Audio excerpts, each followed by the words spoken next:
Assalamualaikum warahmatullahi wabarakatuh. Saya akan melanjutkan perkuliahan hari ini pada titik kritis kehalalan obat dan kosmetik. Kita ketahui bahwa obat adalah bahan atau panduan, bahan-bahan termasuk produk biologi yang digunakan untuk mempengaruhi atau menyelidiki sistem fisiologi atau keadaan patologi dalam rangka menetapkan diagnosis, pencegahan, penyembuhan, pemulihan, peningkatan kesehatan, dan kontrasepsi untuk manusia. Nah, bahan obat adalah bahan baik yang berkhasiat maupun tidak berkhasiat yang digunakan dalam pengolahan obat dengan standar dan mutu sebagai bahan baku farmasi.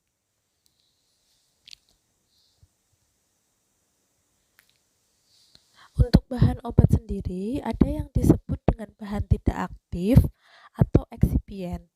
Nah, bahan yang tidak aktif ini adalah bahan-bahan selain bahan aktif farmasi yang terdapat dalam sediaan farmasi dan telah dievaluasi keamanannya yang digunakan dalam suatu sistem penghantaran obat untuk yang pertama membantu dalam proses manufaktur sediaan farmasi, yang kedua adalah melindungi, mendukung, atau meningkatkan stabilitas serta ketersediaan hayati atau keterterimaan pasien. Yang ketiga, membantu dalam identifikasi sediaan farmasi. Yang keempat, meningkatkan sifat keamanan dan efektivitas atau keefektifan sediaan selama penyimpanan atau penggunaan. Jenis-jenisnya ada bahan pengasam, bahan pembasah, bahan penyerap, bahan aerosol, pengawet, antioksidan, bahan pendapar, pengkelat, pengemulsi, pewarna, perisap, pelembab, pelembut, dasar salep, pengeras, pemanis, pensuspensi, penghancur tablet, perekrat tablet, pengisi tablet, penyalut, pelincir tablet, pelumas, pengkilap, pengisotoni larutan, pelarut atau pembawa, enkapsulasi, dan pengganti udara. Ini bisa kalian lihat ada cara pembuatan obat yang baik. Nah, di mana bahan aktif farmasinya harus aman, berkhasiat, dan bermutu. Kemudian di sini ditambahkan dengan bahan eksipien, dia harus aman, tidak berlebihan, tidak mengurangi ketersediaan hayati dan efek terapi obat, tidak mengganggu dalam pengujian dan penetapan kadar obat, serta bermutu. Ini dicampurkan dalam proses manufaktur atau yang disebut dengan compounding. Nah, sehingga menjadi sebuah sediaan farmasi. Nah, untuk obat ini diregulasi sangat ketat oleh Badan POM. Untuk kosmetik adalah bahan atau sediaan yang dimaksudkan untuk digunakan pada bagian luar tubuh manusia, seperti pada rambut, kulit, kuku, bibir, dan bagian-bagian luar lainnya. Gigi, membran mukosa, mulut itu juga termasuk ya dalam kosmetik. Nah, ini berfungsi untuk membersihkan, kemudian mewangikan, mengubah penampilan, dan atau memperbaiki bau badan atau melindungi dan memelihara kondisi tubuh pada kondisi yang baik.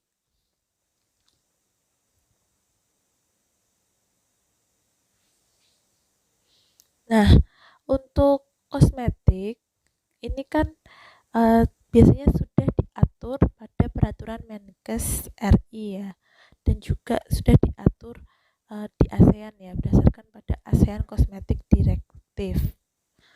Nah, bahan atau sediaan yang digunakan ini untuk bahan kosmetik bertujuan untuk yang pertama dioleskan, ditempelkan, ditaburkan, dipercikkan, disemprotkan, dan dimasukkan ke dalam. Nah, berfungsi membersihkan, mewangikan, memelihara kondisi sehat, meningkatkan penampilan, mengubah tampilan, dan tidak termasuk ke dalam golongan obat.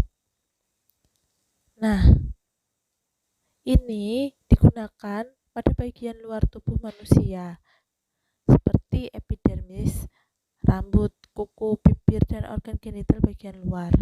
Gigi dan membran mukosa mulut ini juga termasuk pada kosmetik.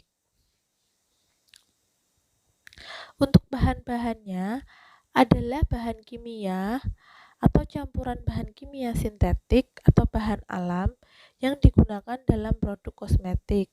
Bahan tersebut harus tidak mengandung cemaran yang berbahaya dalam jumlah tertentu, sehingga produk akhirnya tidak berbahaya bagi pengguna maupun orang yang memproduksinya.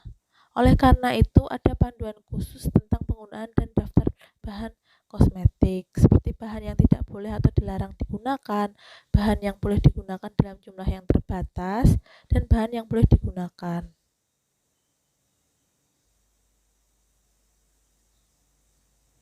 Nah, untuk jenis bahan kosmetika, ada bahan dasar untuk pembuatan, kemudian ada bahan pewarna, pengawet, tabir surya, surfaktan dan emulsifier, parfum, dan juga fragrance. Nah, ini memang konteksnya sama-sama pewangian ya, tapi nanti ada bedanya ya antara parfum dan juga fragrance ya. Nah, kemudian ada juga pelarut. Mengapa obat wajib halal? Nah, untuk obat merupakan campuran bahan-bahan yang dimungkinkan berasal dari bahan yang haram atau najis, atau pada saat pembuatannya terkontaminasi dan tercampur dengan bahan haram atau najis. Penggunaan obat yang tidak jelas status kehalalannya akan menjadikan tubuh pengguna, terutama untuk umat Islam, terkontaminasi bahan yang mungkin haram atau najis. Penggunaan bahan haram atau najis yang terkandung dalam obat akan berdampak negatif kepada keimanan dan akidah pengguna, yaitu beribadah menjadi tidak sah, tidak diterima, berdosa, dan terancam masuk neraka. Memperoleh dan menggunakan obat halal bagi setiap muslim adalah hak yang dijamin oleh konstitusi. Hukum mengkonsumsi obat disamakan dengan hukum mengkonsumsi pangan, karena obat paling banyak digunakan secara oral. Obat halal memberikan jaminan kesembuhan dan keberkahan dari Allah seperti yang dinyatakan oleh hadis. Hadis yang diyakini oleh pengguna pasti terjamin aman, berkhasiat, dan berkualitas. Nah, untuk memperoleh dan menggunakan kosmetik halal bagi setiap muslim adalah hak yang dijamin. Ini mengapa kosmetik wajib halal ya, sama dengan obat tadi. Kemudian hukum menggunakan kosmetik berbeda dengan obat. Karena menggunakan kosmetik tidak ada yang diminum secara oral melalui mulut, melainkan digunakan di bagian luar tubuh pengguna. Kosmetik merupakan sediaan campuran dari bahan-bahan yang dimungkinkan berasal dari bahan yang haram atau najis. Penggunaan kosmetik akan menjadikan badan terkontaminasi bahan yang haram atau najis. Nah, akan berdampak pada ibadah pengguna, yaitu sah, tidak sah, dan sia-sia. Kosmetik yang halal diyakini pasti terjamin aman, berkhasiat, dan berkualitas. Untuk kriteria obat halal, ini adalah halal sesuai dengan syariat Islam, yaitu UU nomor 33 tahun 2014 tentang jaminan produk halal. Menurut persyaratan mutu, aman, dan berkhasiat, UU nomor 36 tahun 2009 tentang kesehatan, dan terdaftar di Badan Regulasi Obat. Memenuhi fatwa Majelis Ulama Indonesia nomor 30 tahun 2013 tentang obat dan pengobatan. Tidak dibuat dari atau bercampur dengan bahan haram atau najis. Pada saat diproduksi, penyimpanan dan distribusi tidak terkontaminasi oleh bahan yang berasal dari babi. Ini ada fatwa MUI tentang obat dan pengobatan nomor 30 tahun 2013, di mana Islam mensyariatkan pengobatan karena bagian dari pelindungan dan perawatan kesehatan yang merupakan bagian dari menjaga al-daruriyat al-khamsah. Dalam ikhtiar mencari kesembuhan, wajib menggunakan metode yang tidak melanggar syariat. Obat yang digunakan untuk kepentingan pengobatan obat-obatan wajib menggunakan bahan yang suci dan halal. Penggunaan bahan najis dan haram dalam obat-obatan hukumnya haram. Penggunaan obat yang berbahan najis dan haram untuk pengobatan hukumnya haram, kecuali memenuhi syarat sebagai berikut ini. Digunakan pada kondisi terpaksa, yaitu kondisi yang apabila tidak dilakukan dapat mengancam jiwa manusia, atau kondisi yang setara dengan kondisi darurat, yaitu kondisi di mana tidak dilaksanakan maka akan dapat mengancam eksistensi jiwa manusia di kemudian hari. Belum diketemukan bahan yang halal dan suci, adanya rekomendasi dari para tenaga medis yang kompeten dan terpercaya bahwa tidak ada obat yang halal. Nah, ini adalah contoh ya kasus darurat. Ini ada pada vaksin ya biasanya. Vaksin ini kan sifatnya darurat, seperti vaksin meningitis. Nah, meningitis itu kan vaksinnya diambil dari hormon pankreas ya, dari babi. Nah, namun memang kabar gembiranya adalah sudah ada proses ini ya, dimana tidak langsung diambil dari babinya, tetapi diproduksi oleh mikrobia vaksin tersebut. Namun memang belum ada ya, masih simpang siur ya. Katanya sudah ada dari penggantinya, yaitu yang dari serumnya dari sapi. Tetapi memang di sini katanya untuk sapi itu efeknya berbeda dengan yang dari babi. Nah, dari situ kan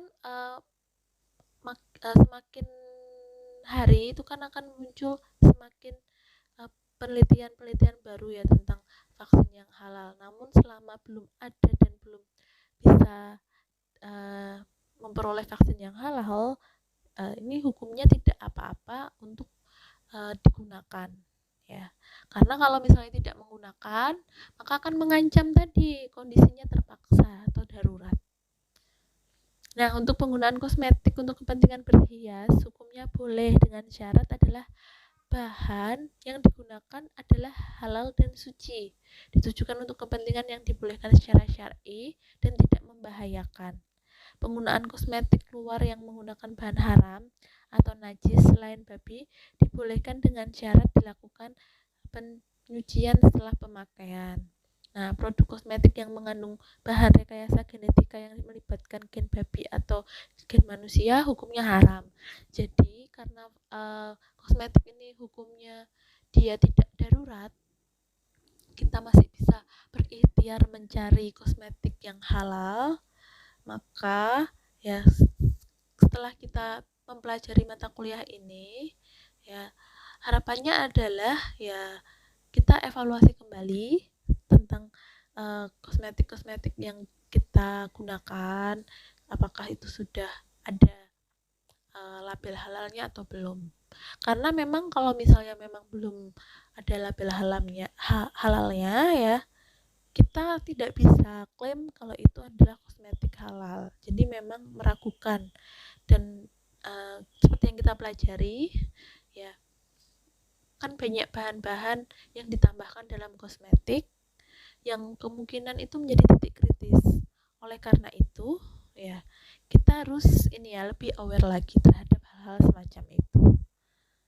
Nah, untuk konsep halal dan thayyiban, halal adalah dibolehkan menurut syariat Islam, sedangkan thayyib adalah baik dan bersih serta aman. Kemudian halal tidak terbuat dari bahan haram dan najis. Di sini thayyib ini berarti adalah sehat, bermanfaat. Kemudian kalau halal tidak terkontaminasi bahan haram dan najis, maka di sini thayyib bisa berarti otentik, berkualitas. Kemudian di sini tidak memabukkan dan membahayakan kesehatan dan jiwa. Jika thayyib di sini artinya adalah sesuai persyaratan Farmakop atau Kodeks dan terdaftar di regulasi BPOM RI. Untuk produsen obat harus menjamin produk akhir harus mengandung sejumlah tertentu bahan aktif yang sesuai dengan pernyataan dalam label. Keragaman sediaan antar unit telah diminimalkan. Setiap bahan yang digunakan dalam formula dan produk akhir telah memenuhi persyaratan identitas, kemurnian, dan kadarnya sesuai Farmakop Indonesia atau standar lainnya. Setiap produk akhir tidak mengandung kontaminasi berbahaya dan bahan haram yang masuk selama proses manufaktur, penyimpanan, dan distribusi. Setiap produk akhir stabil selama penyimpanan dalam kondisi yang sesuai. Produk akhir aman, efektif, dan halal untuk pengobatan pasien. Tabel berikut merupakan tabel pembandingan regulasi kosmetika, di mana kalian bisa lihat bahwa di setiap negara ini memiliki regulasi yang berbeda-beda. Seperti contohnya pada negara pada wilayah ya, ini bukan negara ya, wilayah Eropa. Ya. Nah, di Eropa ini mayoritas ini pada kosmetiknya ini mengharuskan produsen itu menyantumkan label pengawasan pasar, kemudian keamanan produknya. Namun untuk kehalalan produknya ini tidak diwajibkan. Kemudian daftar bahan dilarangnya harus dicantumkan, daftar bahan yang dibolehkan, kemudian ada daftar bahan yang dibatasi, nama insinya, serta kategori golongan produknya. Nah, di sini kalian bisa lihat bahwa di negara Eropa, Jepang itu harus ada semua regulasi tersebut kecuali pada kehalalan produk. Kemudian untuk USA juga sama, hampir semuanya harus ada regulasinya kecuali kehalalan produk. Namun di sini bedanya USA boleh dia tidak mencantumkan notifikasinya. Nah, kemudian untuk NKRI ini kehalalan produknya ini harus ya untuk produk kosmetika ini sejak diundangkan di UU nomor 33 tahun 2014 tentang jaminan produk halal. Nanti silahkan kalian buka undang-undang tersebut karena kemungkinan akan saya UTS-kan ya. Jadi kalian pelajari dulu. 3 karakter penting kosmetik yaitu pertama aman, memiliki manfaat, dan berkualitas. Sehingga seorang yang produsen kosmetik harus menjamin hal tersebut. Aman di sini menunjukkan bahwa kosmetik itu dalam penggunaan yang kondisi normal bagi penggunanya. Ini berdasarkan tentunya pada hasil toksikologi, uji sensitivitas, uji reaksi alergi. Itu dia kondisinya normal bagi pengguna. Nah, kemudian di sini manfaat menunjukkan bahwa kosmetik itu memberikan efek sensasi sesuai dengan kegunaan yang dinyatakan pada label. Ini hasil kajian uji kelembapan kulit, uji pertumbuhan rambut, dan pencegahan rambut rontok ya contohnya. Serta ada produk-produk lainnya yang harus menunjukkan manfaatnya. Jadi kalau kita konsumsi ini memiliki manfaat. Nah, seperti itu contohnya. Kemudian yang ketiga adalah kualitas. Kualitas di sini menunjukkan bahwa industri kosmetik telah mengikuti cara pembuatan kosmetik yang baik dan bahan-bahan yang digunakan telah memenuhi persyaratan, misalnya Kodeks Kosmetik Indonesia atau persyaratan lainnya. Kita akan melanjutkan pada titik kritis dalam obat dan kosmetika. Titik kritis kehalalan pertama kali menggunakan pendapatan dari HACCP pada pangan untuk menetapkan titik kritis kehalalan produk maupun proses produksi. Nah, kemudian titik kritis atau titik kontrol kehalalan ini disingkat dengan HCP, artinya adalah Halal Critical Control Point. Pengertiannya apa? Pengertiannya adalah suatu tahapan dalam proses pengolahan atau produksi obat yang dapat diduga menggunakan bahan haram atau dapat terkontaminasi oleh bahan-bahan haram dan najis. di mana titik kritis kehalalan produk dapat ditentukan dari sumber bahan, alur proses produksi bahan, atau produk lainnya. Nah, di sini kalian kalau belajar pengendalian mutu produk pangan, pasti tidak asing lagi ya dengan istilah HACCP, kemudian titik kritis ya, kemudian critical control point ya pada pangan. Nah, ini hampir sama. Nah, untuk diagram Ishikawa merupakan faktor pengaruh pada kehalalan obat kosmetika. Jadi sama ya ini ya seperti pengendalian mutu produk pangan. Ini ada menggunakan bantuan yaitu fishbone diagram atau yang biasa dikenal dengan diagram Ishikawa. Nah, di sini dimana kita bisa tentukan dulu ya apa saja yang menjadi poin-poin pentingnya. Nah, kemudian dari poin-poin pentingnya itu nanti seperti bahan aktif farmasi itu nanti bisa dibuat cabangnya lagi ya untuk apa saja sih yang harus dikontrol ya dari masing-masing poin-poin penting tersebut. Nah, untuk proses melacak titik kritis kehalalannya ya dalam komponen obat dapat melalui yang pertama bahan khasiatnya kita cek, kemudian excipientnya, kemasannya, dan proses manufakturingnya. Nah, hal tersebut dapat dicek melalui apa? Kajian retrospektif dari proses sintesisnya, isolasi, dan pemurnian bahan aktif maupun excipientnya. Kemudian kajian retrospektif proses manufacturing obat jadinya atau dalam bentuk sediaan farmasinya itu bisa kita cek. Nah, kemudian analisis bahan haram ataupun produk akhir di lab pengujian. Jadi kita bisa langsung lakukan pengujian pada produk akhirnya.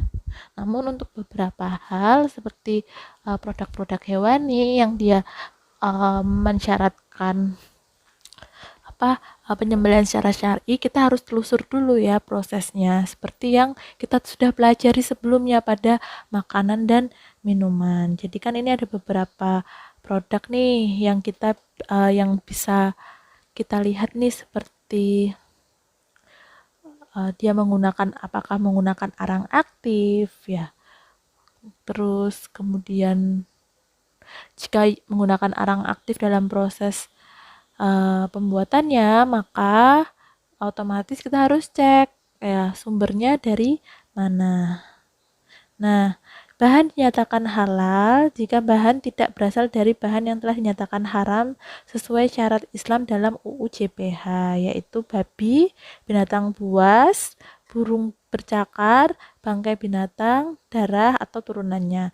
Bahan tidak mengandung atau terkontaminasi bahan haram.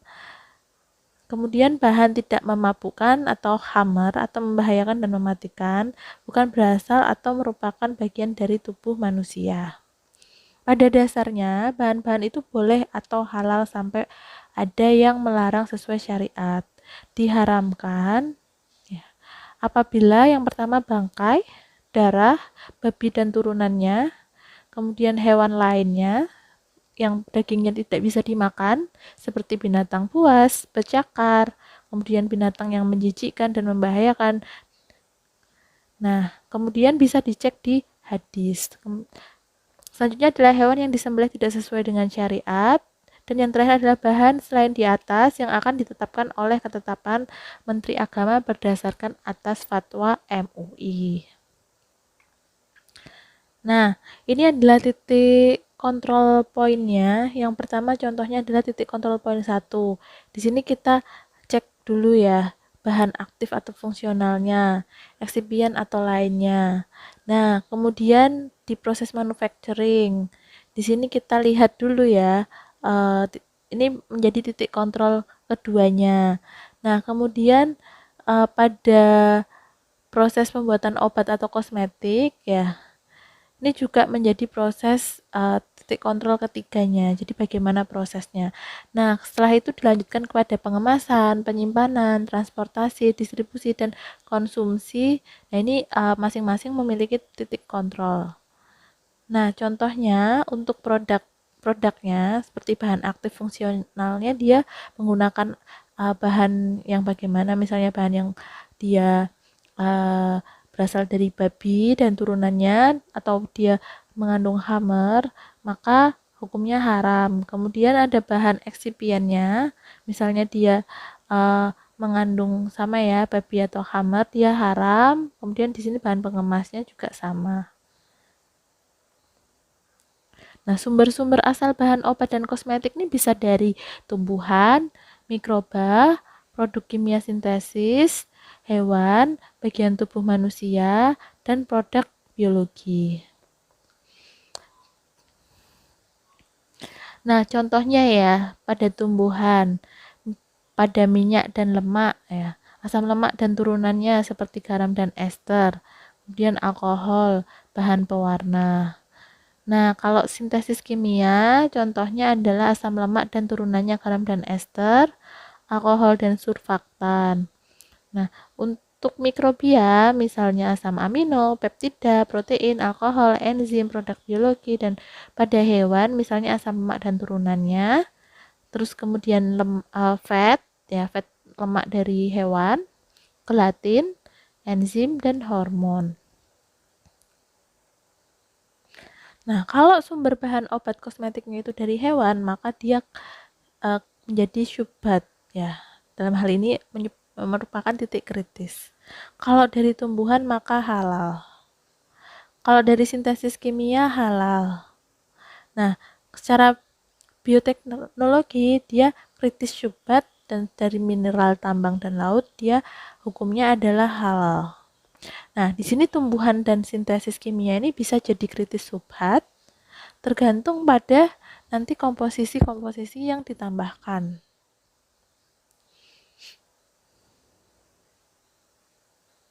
Ini sudah kita pelajari ya, bahan berasal dari hewan. Nah, untuk bahan atau zat berasal dari hewan ini produknya macam-macam ya, yang sering digunakan pada kosmetik ini merupakan protein, asam amino, gen, lemak, ya, enzim, hormon, darah, kolagen, gelatin, karbon aktif. Itu semua sering digunakan pada proses pembuatan kosmetik. Nah, kalau berasal dari tumbuhan ini pada dasarnya halal, kecuali yang memabukkan dan membahayakan kesehatan bagi orang yang mengkonsumsi. Tanaman yang segar atau yang dikeringkan pada dasarnya halal ya, bila dalam proses pengolahannya di, di, digunakan bahan tambahan atau bahan penolong yang haram, maka statusnya menjadi haram.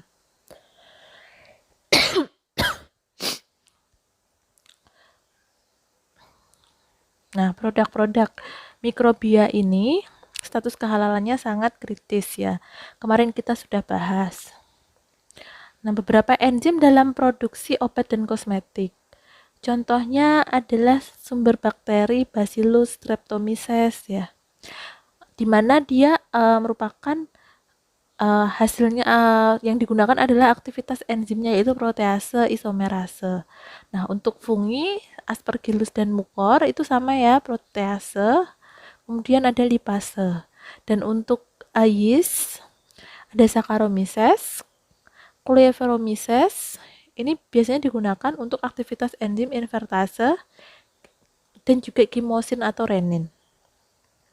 Nah, untuk tumbuhan, jenis mikrobianya ada barley dan juga papaya. Nah, di sini bukan jenis mikrobia ya, maksudnya tumbuhan yang sering digunakan ya. Ini contohnya adalah barley dan juga pepaya. Biasanya untuk aktivitas enzim yaitu amilasa dan papain.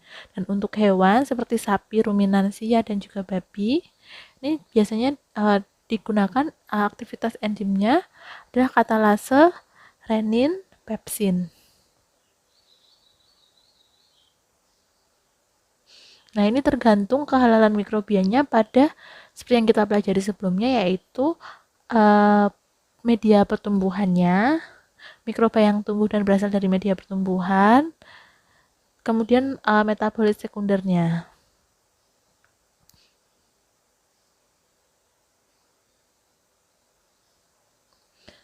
Nah, ini ya ada rangkuman titik kritis kehalalan sumber obat dan kosmetik. Nah, untuk tumbuhan, maka dia tidak kritis, memabukkan dan membahayakan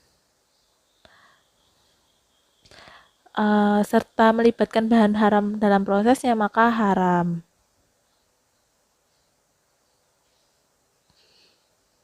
Nah, untuk hewan, ini umumnya dia kritis ya, terutama hewan yang haram. Namun hewan yang halal, jika cara penyembelihannya syariah, maka diperbolehkan. Nah, untuk mikroorganisme, ini melibatkan media pertumbuhannya atau bahan haram dan najis, maka dia hukumnya haram. Jika medianya bukan media yang haram, dalam arti yang sudah bisa dipastikan medianya halal, dan juga sudah melalui proses pemisahan dan pensucian sesuai syariah, maka boleh digunakan. Dan untuk sintesis, ini dia merupakan produk yang tidak kritis, tetapi kita lihat dulu bahan bereaksinya dari babi atau turunannya atau bukan. Kalau misalnya memang dari turunannya, maka dia haram. Semua bahan yang digunakan, seperti bahan aktif, bahan fungsional, bahan eksipien, dan bahan penolong harus halal. Fasilitas produksi hanya digunakan untuk produk halal saja. Kalau misalnya dia campuran, tadi ya kita lihat di map tadi, setiap alur bisa menjadi suatu titik kritis ya. Jadi kalau misalnya dia campuran, dia memproduksi yang halal tetapi juga memproduksi yang belum tahu kehalalannya, maka ini bisa jadi fasilitas produksinya itu menjadi cemaran atau titik kritisnya gitu. Nah, tidak ada peluang tercampur dan terkontaminasi dengan bahan yang haram dari bahan tambahan, bahan penolong atau fasilitas yang digunakan. Kemudian bahan pengemas yang digunakan harus halal, pencucian dan pensucian peralatan juga harus sesuai syariat. Kehalalan proses manufacture akan diaudit langsung oleh auditor halal. Nah, di sini ada diagram alir proses industri sintesis kimia ya. Yang pertama adalah bahan reaktan, ini bisa menjadi titik kritis ya. Kemudian reaktornya juga bisa menjadi titik kritis, katalisnya. Nah, kemudian filter vakumnya, pelarutnya, unit kristalisasinya, proses filtrasinya, pengeringannya, dan juga produknya. Lanjut ya, ini ada diagram alir proses industri bahan alam. Misalnya di dalam bahan alam, lakukan pencucian, pengeringan, dan penghalusan. Nah, kemudian menjadi sebuah produk. Nah, ini juga yang menjadi prosesnya, ini titik kritisnya adalah proses pencuciannya. Kemudian di sini kita lihat pencuciannya dengan air yang bagaimana, kemudian proses pengeringan dan penghalusannya dengan fasilitas yang seperti apa. Kemudian di sini solvent, lakukan ekstraktor, dan ini dicek juga pelarutnya menggunakan pelarut yang bagaimana.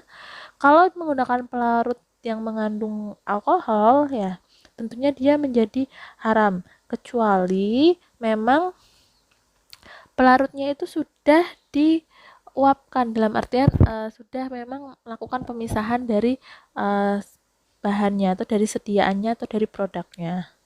Nah, untuk unit kristalisasi, kemudian ada proses filtrasinya.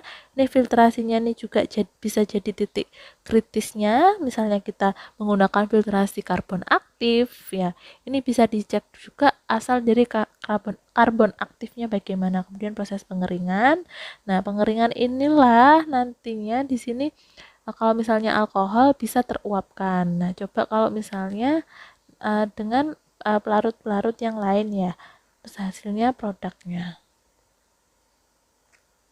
Nah, ini ada diagram alir proses industri fermentasi. Ya, jadi kalau kita belajar, saya dulu belajar fermentasi itu satu mata kuliah. Jadi di dalam fermentasi itu macam-macam prosesnya, di mana ada yang namanya reaktor atau proses yang untuk melakukan fermentasi. Di sini biasanya dicampur dengan nutrien, dicampur dengan udara, dicampur dengan bibit dari yang ingin kita fermentasikan. Nah, kemudian di dalam reaktor itu terjadilah proses fermentasi. Nah, di sini yang menjadi kritis ini adalah pada ini ya, seed tanknya. Kemudian dan juga pada nutriennya. Dalam artian, misalnya di sini kita menggunakan menggunakan mikroba jenis apa dan bagaimana proses isolasinya, ini kita harus jelas. Kemudian proses dia pertumbuhannya di media apa ini harus jelas. Nah, untuk nutrisinya yang ditambahkan dalam reaktor, ya untuk nutrisinya ini juga harus dicek. Kayak kemarin kita sudah belajar ya pada produk mikrobia, di mana nutrisi-nutrisi ini ya macam-macam ya. Ada yang berasal dari hewan, ada yang berasal dari tumbuhan. Nah, itu harus dicek ya. Harus dicek sumber-sumbernya. Nah, kemudian proses dari reaktor tadi dilakukan proses filtrasi ya secara vakum dan juga secara rotari. Nah, dilakukan pelarutan dengan penambahan solvent. Nah, kemudian lakukan kristalisasi, sentrifugasi, pengeringan, dan hasilnya suatu produk. Pada proses pembuatan obat ya, terutama produksi tablet, ini kita bisa lihat bahwa hampir semua proses ini merupakan titik kritis. Nah, mengapa hal ini bisa terjadi nanti akan ada di slide ya, jadi bisa kalian baca sendiri. Nah, untuk titik kritis ini ya, sediaan farmasi ini bisa kalian baca, jenis sediaannya, titik kritis bahan atau prosesnya bisa kalian baca di sini. Dan kemudian untuk alkohol dalam obat dan kosmetik atau lebih tepatnya etanol merupakan pelarut yang banyak digunakan dalam produksi obat dan kosmetik. Boleh digunakan dalam obat dan kosmetik yang berasal dari bukan industri Hammer. Jadi kalau misalnya itu etanolnya hasil dari industri Hammer, maka menjadi haram. Namun kalau bukan, boleh digunakan apabila secara medis tidak membahayakan. Penggunaan alkohol yang bukan berasal dari industri Hammer, apabila secara medis membahayakan, maka hukumnya adalah haram. Nah, nanti kalian bisa bisa pikirkan di rumah mengapa tadi ya alkohol bukan merupakan titik kritis yang pertama, dan kedua mengapa pada tahap pembuatan obat itu hampir semuanya merupakan titik kritis. Nah, terutama yang tadi ya proses filtrasi, kemudian dan proses katalis itu kenapa kok dia menjadi titik kritis ya. Mungkin itu saja dari saya yang bisa saya tambahkan. Minggu depan selamat UTS, selamat belajar. Nanti akan saya share semua bahan yang sudah saya sampaikan dari awal pertemuan hingga sekarang.